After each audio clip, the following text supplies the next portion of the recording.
नमस्कार दोस्तों, मैं आदित्य शेखर आप सभी का स्वागत करता हूं। तो चलिए हम लोग काल के बारे में पढ़ रहे थे, उसको आगे बढ़ाते हुए काल का जो दूसरा भाग है, दूसरा भेद है भूतकाल, उसके बारे में अध्ययन करते हैं। तो भूतकाल का पूरा अध्ययन करेंगे।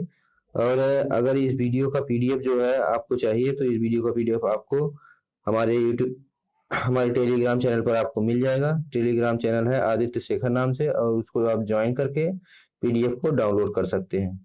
और जिसका जो है लिंक हम डिस्क्रिप्शन में दे देंगे। तो टेलीग्राम चैनल का लिंक जो है डिस्क्रिप्शन में दे देंगे, वहां से आप टेलीग्राम चैनल को ज्वाइन कर सकते हैं और पीडीएफ को प्राप्त कर सकते हैं। तो चलिए अब वीडियो को स्टार्ट करते हैं और भूतकाल के बारे में जानते हैं कि भूतकाल क्या है। तो भूतकाल की परिभाषा है, वाक्य में क्रिया के जिस रूप से यह पता चलता है कि कार्य समाप्त हो चुका है उसे भूतकाल कहते हैं। अर्थात वाक्य में जो क्रिया होती है उससे जब पता चल जाए कि कार्य समाप्त हो चुका है तो वहां भूतकाल होता है। जिस प्रकार से आप उदाहरण देखेंगे, लड़के ने पुस्तक पढ़ी, तो लड़की पुस्तक पढ़ चुकी है, अर्थात कार्य हो चुका है। इस प्रकार से लड़की ने पुस्तक पढ़ी में जो है भूतकाल हो जाएगा। उसी प्रकार दूसरा उदाहरण है, लड़का सड़क पर खड़ा था। खड़े होने की क्रिया काफी समय पहले समाप्त हो चुकी है, अर्थात जो लड़का खड़ा था वह खड़े होने की क्रिया जो है वो काफी समय पहले समाप्त हो चुकी है। लड़का काफी समय पहले सड़क पर खड़ा था। इस प्रकार से ये समय बीत चुकी है, तो इस प्रकार से हो जाएगा भूतकाल यहाँ पे। और इस प्रकार से लड़का सड़क पर खड़ा है, इस वाक्य में भूतकाल हो जाएगा। अब इसके आगे बढ़ते हैं और भूतकाल के भेद के बारे में देखते हैं कि भूतकाल के कितने भेद होते हैं और उनके नाम क्या क्या है। तो भूतकाल के भेद के बारे में हमने इसके पहले वीडियो में भी बात की थी, जिसमें जो है भूतकाल की 6 भेद बताए गए थे। तो इसमें आप इस प्रकार से देख सकते हैं, अगर आपको लघु और दीर्घ की मात्रा लगानी आती है तो भू पे दीर्घ की मात्रा लगेगी, ता पे लघु की, और का पे दीर्घ की, और ला पे लघु की।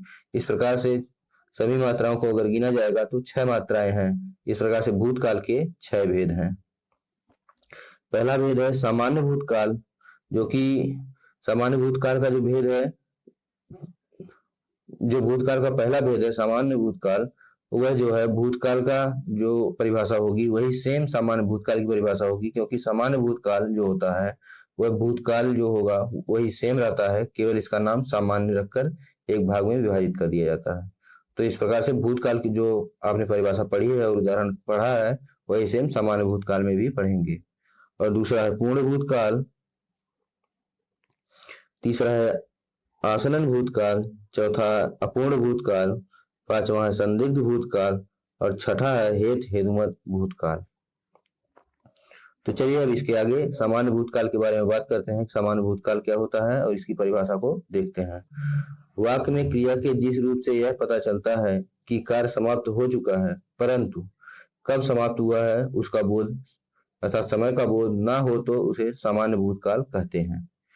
इस प्रकार से आप कह सकते हैं कि जब वाक्य में क्रिया के जिस रूप से यह पता चलता है कि कार्य समाप्त हो चुका है, अर्थात कार्य हो चुका है परंतु समाप्त होने का समय का बोध ना हो कि किस समय कार्य समाप्त हुआ है, तो उसे सामान्य भूतकाल कहते हैं। अब इसको नोट में भी देख सकते हैं। नोट में क्या है, वाक्य में समय का बोध सहायक क्रिया कराती है, अर्थात वाक्य में जो समय का बोध कराती है वह सहायक क्रिया कराती है। आप सहायक क्रिया के ही माध्यम से वाक्य में समय का बोध का पता लगाते हैं। तो साधारण रूप से अर्थ यही निकला कि जो है इसमें सहायक क्रिया नहीं रहेगी। तो इसका उदाहरण है, मोहन ने पत्र पढ़ा, अर्थात मोहन पत्र पढ़ चुका है। इस प्रकार से यह कार्य हो चुका है पहले ही, तो इस प्रकार से हो जाएगा मोहन पत्र पढ़ा में सामान्य भूतकाल। लड़की आगरा गई, इस प्रकार से ये भी हो गया कि लड़की आगरा जा चुकी है, तो इस प्रकार से हो जाएगा इसमें भी सामान्य भूतकाल। लड़की ने पतंग उड़ाई, लड़की पतंग उड़ा चुकी है, इस प्रकार से इसमें भी सामान्य भूतकाल हो जाएगा, अर्थात कार्य पूरा हो चुका है। अब इसके बाद नोट की बात करते हैं। इसे नोट कहें या ट्रिक कह लें, तो ट्रिक की बात करें तो जब वाक्य में मुख्य क्रिया कार्य को समाप्त का बोध कराए तथा वाक्य में सहायक क्रिया ना हो तो वहां अर्थात वह वाक्य सामान्य भूतकाल का होता है। अर्थात वाक्य में जब मुख्य क्रिया कार्य की समाप्ति का बोध कराए तथा वाक्य में सहायक क्रिया ना हो तो वहां जो है सामान्य भूतकाल होता है। इस प्रकार सामान्य भूतकाल हो गया और इसके बाद आएगा दूसरा पार्ट जो है वो पूर्ण भूतकाल होगा। और पूर्ण भूतकाल के बारे में चलिए अध्ययन करते हैं। तो पूर्ण भूतकाल को पढ़ने से पहले आप ये देख लीजिए, समय के आधार पर 3 कालों को आप आसानी से समझ सकते हैं। जैसे सामान्य भूतकाल है तो सामान्य भूतकाल में समय का बोध नहीं होता है, पहला हो गया। पूर्ण भूतकाल है, इसमें समय का काफी समय पूर्ण समाप्त, इसमें जो है कार्य काफी समय पहले ही समाप्त हो चुका होता है और इसमें जो सहायक क्रिया होती है वो था थे थी होती है। और आसन्न भूतकाल जो होता है उसमें अभी अभी समाप्त होने का पता चलता है कि कार्य अभी अभी समाप्त हुआ है और उसमें सहायक क्रिया जो होती है और हैं होती है। तो इस प्रकार से इस आधार पे चलिए पूर्ण भूतकाल की परिभाषा को हम पढ़ते हैं और इसके बारे में जानते हैं। तो पूर्ण भूतकाल की परिभाषा है, वाक्य में क्रिया के जिस रूप से यह पता चलता है कि कार्य बहुत समय पहले समाप्त हो गया है उसे पूर्ण भूतकाल कहते हैं। अर्थात वाक्य में जो क्रिया होती है जिससे यह पता चलता है कि कार्य बहुत समय पहले समाप्त हो चुका है उसे पूर्ण भूतकाल कहते हैं। जैसे लड़कों ने गेंद खेली थी, अर्थात यह कार्य बहुत पहले समाप्त हो चुका है और गेंद काफी पहले समय लड़कों ने खेल चुकी है। इस प्रकार से पहला उदाहरण हो जाएगा। और दूसरा उदाहरण है, मीरा ने पत्र पढ़ा था। तो मीरा के पत्र पढ़ने का कार्य काफी समय पहले हो चुका है, इस प्रकार से इसमें भी पूर्ण भूतकाल हो जाएगा। और उसके बाद है, चिड़िया उड़ी थी, अर्थात चिड़िया काफी समय पहले उड़ी थी, इस प्रकार से इसमें भी पूर्ण भूतकाल हो जाएगा। अब इसके नोट या ट्रिक के बारे में बात करते हैं कि इसका नोट और ट्रिक क्या है। तो ट्रिक जो है इसका, जब वाक्य में मुख्य क्रिया कार्य की समाप्ति का बोध कराए, सहायक क्रिया था थी थे लगी हो तो वहां पूर्ण भूतकाल होता है। अर्थात जब वाक्य में मुख्य क्रिया जो होती है वह समाप्त होने का बोध कराए और सहायक क्रिया था थी थे लगी हो तो वहां पूर्ण भूतकाल होता है। अब चलिए इसके आगे बढ़ते हैं और आसन्न भूतकाल के बारे में बात करते हैं कि आसन्न भूतकाल क्या है।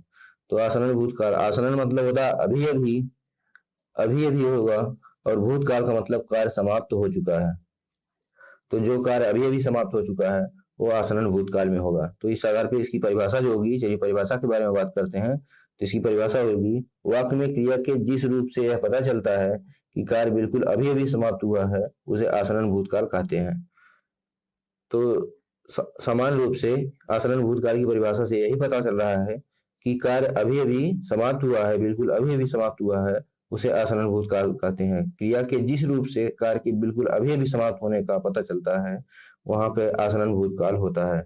इसके उदाहरण को हम देख लेते हैं। तो इसका उदाहरण है, लड़की गाई है, अर्थात लड़की अभी अभी गाकर गई है, इस प्रकार से यहाँ हो जाएगा आसन्न भूतकाल। लड़की ने स्वागत किया है, नहीं, ये दूसरा उदाहरण है, लड़कों ने स्वागत किया है। तो लड़कों ने स्वागत किया है, अभी अभी स्वागत किया है ऐसा प्रतीत हो रहा है, तो इस प्रकार से यहाँ भी आसन्न भूतकाल हो जाएगा।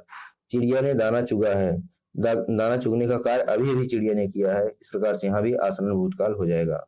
अब इसके नोट या ट्रिक के बारे में बात करते हैं। तो इसका जो ट्रिक है वह है, जब मुख्य क्रिया कार्य की समाप्ति का बोध कराए तथा सहायक क्रिया है हो तो वहां आसन्न भूतकाल होता है। अर्थात जब क्रिया जो है, वाक्य में जो क्रिया होती है वह समाप्ति का बोध कराए और सहायक क्रिया जो होती है वो है हो तो वहां आसन्न भूतकाल होता है। और इसका जो है मेन पॉइंट है, वर्तमान काल में जो पूर्ण वर्तमान काल होता है वही भूतकाल में आसन्न भूतकाल होता है। अर्थात वर्तमान काल में जो पूर्ण वर्तमान काल होता है वही भूतकाल में आसन्न भूतकाल होता है। तो इस प्रकार से अगर एक क्वेश्चन बनता है कि लड़की ने पत्र पढ़ा में काल है, तो आप सामान्य भूतकाल, आसन्न भूतकाल, पूर्ण भूतकाल और पहला और दूसरा और तीसरा दोनों, तो आप किसको टिक करेंगे? सामान्य भूतकाल है नहीं, आसन्न भूतकाल, अभी आपने दूसरा जो पॉइंट पढ़ा है उस दूसरे पॉइंट में यही दिया हुआ था कि वर्तमान काल को पूर्ण वर्तमान काल और भूतकाल को आसन्न भूतकाल कहते हैं, जो वो सेम ही, दोनों एक ही है। जो वर्तमान काल में जो पूर्ण वर्तमान काल होता है वही भूतकाल में पूर्ण आसन्न भूतकाल होता है। तो इस प्रकार से आसन्न भूतकाल हो जाएगा सही और पूर्ण वर्तमान काल हो जाएगा सही। इस प्रकार से पहला, दूसरा और तीसरा दोनों सही हो जाएगा। और उसके बाद चौथा पॉइंट है संदिग्ध भूतकाल। चौथा भेद है संदिग्ध भूतकाल। तो संदिग्ध भूतकाल की परिभाषा को देखते हैं। वाक्य में क्रिया के जिस रूप से यह पता ना चले कि कार्य समाप्त हुआ है अथवा नहीं हुआ है, पर निश्चित हो कि यदि कार्य समाप्त हुआ होगा तो समाप्त हो चुका होगा, तो उसे संदिग्ध भूतकाल कहते हैं। इस प्रकार से क्रिया के जिस रूप से यह पता चले कि कार्य समाप्त, यह पता ना चल पाए, वाक्य में क्रिया के जिस रूप से यह पता ना चल पाए कि कार्य समाप्त हुआ है अथवा नहीं हुआ है, परंतु अगर कार्य हुआ होगा तो समाप्त हो चुका होगा, ऐसा प्रतीत हो, तो वहां संदिग्ध भूतकाल होता है। जैसे उदाहरण को देखते हैं, मीरा गई होगी, तो कंफर्म नहीं है कि मीरा गई है कि नहीं, लेकिन अगर गई होगी तो जा चुकी होगी। इस प्रकार से संदेह बना हुआ है, तो संदेह के साथ यहाँ जो है भूतकाल है, तो यहाँ संदिग्ध भूतकाल हो जाएगा। इसके बाद अगला उदाहरण है, लड़कों ने गाड़ी को धक्का दिया होगा। तो ये कंफर्म नहीं है कि लड़कों ने गाड़ी को धक्का दिया था या नहीं, मगर अगर धक्का दिया होगा तो दे चुका होगा, धक्का दे दिया होगा पहले ही, तो कार्य पूरा हो चुका होगा। चिड़िया ने दाना चुगा होगा, तीसरा उदाहरण है। तो चिड़िया ने अगर दाना चुगा होगा तो चुगने का कार्य हो चुका होगा। तो इस प्रकार से यहाँ संदिग्ध भूतकाल हो जाएगा। इसका नोट्स है या नोट है या फिर ट्रिक कह लीजिए, ट्रिक है, जब वाक्य भूतकाल का बोध कराए तथा वाक्य के अंत में होगा, होगी, होंगे लगा हो, तो वहां संदिग्ध भूतकाल होता है। अर्थात जब वाक्य जो है भूतकाल का बोध कराए और वाक्य के अंत में होगा, होगी, होंगे लगा हो, तो वहां संदिग्ध भूतकाल होता है।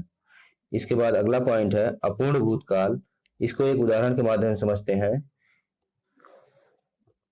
एक आदमी यहां से चलना शुरू करता है और यह बीच में यहाँ है और वह लास्ट में यहाँ पहुंच जाता है। तो इस प्रकार से इसमें जो है दो भूतकाल बनेंगे। पहला है, वह आदमी जहां से चलना शुरू किया, पहला जो पॉइंट है, जहां से चलना शुरू किया वहां से भूतकाल होगा, और जहां से चलना शुरू किया और वहां पहुंचा नहीं है जिस पॉइंट तक जाना है उसको, तो वह अपूर्ण भूतकाल होगा, और जब इस पॉइंट पे पहुंच जाएगा तो वहां पूर्ण भूतकाल होगा। तो इस प्रकार से आप समझिए यहाँ दो भूतकाल बनेगा। पहला है, यदि आदमी यहाँ से जा चुका तो यह भूतकाल होगा, अगर यहाँ से आदमी जा चुका है तो यहाँ से भूतकाल होगा, परंतु वह पहुंचा कि नहीं यह कंफर्म नहीं है, तो अपूर्ण भूतकाल होगा, और अगर यह पहुंच जाएगा तो वह पूर्ण भूतकाल हो जाएगा। तो इस प्रकार से अपूर्ण भूतकाल की परिभाषा को देखते हैं। वाक्य में क्रिया के जिस रूप से यह पता चलता है कि कार्य प्रारंभ हो चुका था, पर पता ना चले कि कार्य समाप्त हुआ अथवा नहीं, उसे अपूर्ण भूतकाल कहते हैं।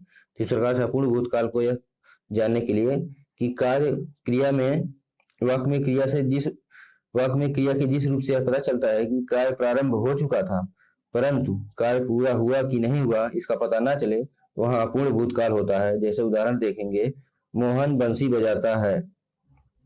जैसे उदाहरण देखेंगे, मोहन बंसी बजा रहा था, बजाना प्रारंभ कर दिया था, पर बंद किया या नहीं किया इसका पता नहीं है। इस प्रकार से यहाँ जो है हो जाएगा अपूर्ण भूतकाल। और उसके बाद दूसरा उदाहरण है, राधा पत्र पढ़ रही थी। तो राधा पत्र पढ़ रही थी, पढ़ने का कार्य कर रही थी, वह पढ़ चुकी है कि नहीं यह कंफर्म नहीं है, तो इस प्रकार से यहाँ भी अपूर्ण भूतकाल हो जाएगा। लड़के सिनेमा देखने जा रहे थे। इस प्रकार से लड़के सिनेमा देखने जा रहे थे, पहुंचे हैं कि नहीं ये पता नहीं है, तो इस प्रकार से यहाँ भी अपूर्ण भूतकाल हो जाएगा। और इसके आगे चलते हैं। इसके आगे है छठवां, हेतु हेतुमत भूतकाल, और इसके बारे में जानते हैं।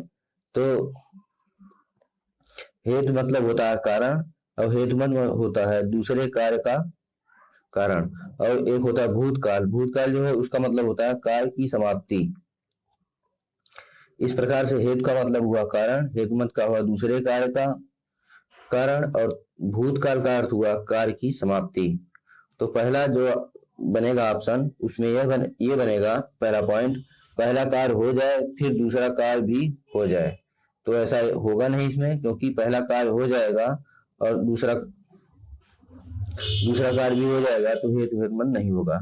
दूसरा पॉइंट जो है, पहला कार्य हो ही ना, इसलिए दूसरा कार्य भी ना हो, और होने का समय समाप्त हो जाए, अर्थात पहला कार्य भी ना हो और उसी के कारण दूसरा कार्य भी ना हो और कार्य के होने का समय समाप्त हो जाए, तो वहां हेतु हेतुमत भूतकाल होता है। तो चलिए इस आधार पर इसकी परिभाषा को देखते हैं और बना लेते हैं परिभाषा किस प्रकार से बनेगी। जब किसी कार्य में एक कार्य दूसरे कार्य का कारण हो और पहला कार्य ना होने के कारण दूसरा कार्य भी ना हो, तो वहां हेतु हेतुमत भूतकाल होता है। जब किसी वाक्य में एक कार्य ना हो जिसके कारण दूसरा कार्य भी ना हो और जो है समय समाप्त हो जाए कार्य होने का, तो हेतु हेतुमत भूतकाल होता है।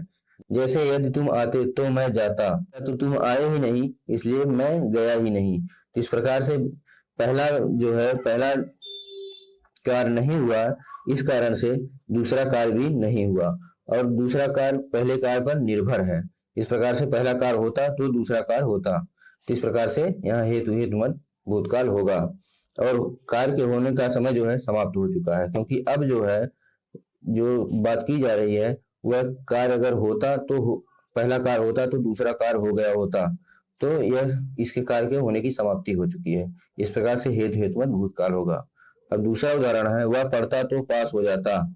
तो पहला है वह पढ़ता तो उसने पढ़ा ही नहीं, पहला हो गया, तो इसलिए वह पास भी नहीं हुआ तो पास हो जाता, तो वह पास भी नहीं हुआ। इस प्रकार से समय बीत चुका है, उस समय में अगर वह पढ़ता तो उसी समय पास हो जाता। तो यहाँ भी हेतु हेतुमत भूतकाल होगा। तो इसी प्रकार से तीसरा उदाहरण है, वह कमाता तो खाता। इस प्रकार से वह कमाया नहीं जिसके कारण वह खाया भी नहीं। इस प्रकार से इसमें भी हेतु हेतुमत भूतकाल हो जाएगा। इसका ट्रिक है, जब दो वाक्य आपस में जुड़े हों और विकल्प भूतकाल में हो तो हेतु हेतुमत होता है, अर्थात जब दो वाक्य आपस में जुड़े हों और विकल्प में भूतकाल से ऑप्शन हो तो वहां हेतु हेतुमत भूतकाल होता है। पहला पॉइंट हो गया। और दूसरा पॉइंट है, जब दो वाक्य आपस में जुड़े हों और क्रिया की समाप्ति का पता चले तो वहां हेतु हेतुमत भूतकाल होता है। इस प्रकार से जब दो वाक्य आपस में जुड़े हों और क्रिया की समाप्ति का पता चले तो वहां हेतु हेतुमत भूतकाल होता है।